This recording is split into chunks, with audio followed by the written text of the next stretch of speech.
হিমন্ত বিশ্ব শৰ্মা নেতৃত্বাধীন চৰকাৰখনে শূন্য সহনশীল চৰকাৰ বুলি তেখেতলোকে ফিতাহী মাৰি থকা সময়তে চিলাপথাৰত গা কৰি উঠিছে ব্যাপক দুৰ্নীতি।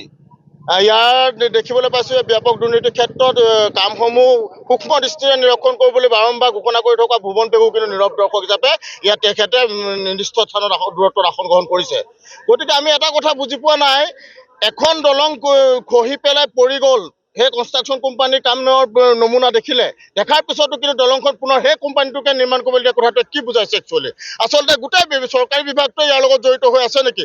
কাৰণ ইলেকশ্যন সমাগত সময়ত এনেকুৱা পুঁজিপতি গোষ্ঠীৰ পৰা টকা লৈ পেলাই ইলেকশ্যন খেলে মানে চৰকাৰৰ থকা দলসমূহে।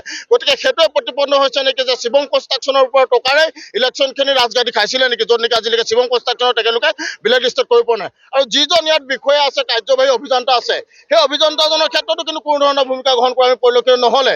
ইমান এটা দুৰ্নীতি হোৱাৰ পিছত, এখনকৈ দলং খহি পৰাৰ পিছত দুৰ্নীতিগ্ৰস্ত এই বিষয়াজনৰ ওপৰত কি কাৰণে বিহিত ব্যৱস্থা গ্ৰহণ নকৰে, এইটো এটা আশ্চৰ্যজনক কথা। আৰু আমি এটা আশ্চৰ্য প্ৰকাশ কৰিছোঁ যে এই বিষয়াজনে হয়তো শিৱম কনষ্ট্ৰাকশ্যনৰ শংকৰ দাসৰ লগত মিলি দুয়োজনে লুটি-পুটি খোৱাৰ এক ব্যৱস্থা কৰিছিল কাৰণে আজি এই দশাটো হ'ল।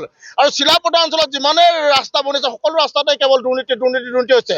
এইদৰে যদি দুৰ্নীতি কৰি ৰাস্তাসমূহ নিৰ্মাণ কৰিবলৈ হয়, তেতিয়াহ'লে ৰাইজৰ কৰি সংগৃহীত অৰ্থসমূহ অপব্যৱহাৰ কৰাৰ ক্ষেত্ৰত কিন্তু আমি যুৱ ছাত্ৰ পৰিষদ কেতিয়াও নিৰ্মাণ নাথাকিম। আৰু গতিকে আজি আমি বিক্ষোভ কাৰ্যসূচীৰ জৰিয়তে অসম চৰকাৰ তথা চৰকাৰী বিভাগক সকীয়াই দিছোঁ, যদি এমাহৰ ভিতৰত তেওঁলোকে সকলো ব্যৱস্থা সঠিক ৰূপত নকৰে আৰু এই কাৰ্যবাহী অভিযন্তাজনক যদি নিলম্বন নকৰে আৰু শিৱম কনষ্ট্ৰাকশ্যনক যদি তেখেতলোকে ব্লেক লিষ্টত নকৰে, তেতিয়াহ'লে কিন্তু আমি অনাগত দিনত কিন্তু চিলাপথাৰ স্তব্ধ কৰি দিবলৈ আমি যুৱ ছাত্ৰ পৰিষদ বাধ্য হ'ম। তেতিয়া কিন্তু আমি অসম জাতীয় যুৱ ছাত্ৰ পৰিষদ দায়ী নহয়, তাৰ আহিব অসম চৰকাৰ আৰু গভৰ্ণমেণ্ট বিভাগ।